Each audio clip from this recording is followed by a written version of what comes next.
તો એ ભગવાનનો કરતાપણાનો ભાવ રાખવાનો, તો તમને આનંદ રહેશે, તમને સ્થિરતા રહેશે. જે કંઈ મારા જીવનમાં બને છે ભગવાનની ઈચ્છાથી બને છે, મારા સારા માટે બને છે, અને હું એ એટીટ્યુડ રાખીશ તો મારી પ્રગતિ એમાં રહેલી છે. That is faith in God.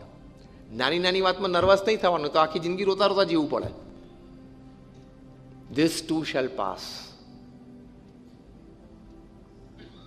બહુ સન્માન મળે અને પેટિંગ મળે ને ત્યારે પણ શું વિચારવાનું? This too shall pass.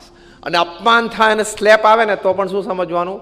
This too shall pass. એટલે આપણી સ્ટેબિલિટી ડિસ્ટર્બ થવી ના જોઈએ. એ સિદ્ધાંત આપણા અધ્યાત્મનો છે, તો અસ્તિત્વનો આનંદ.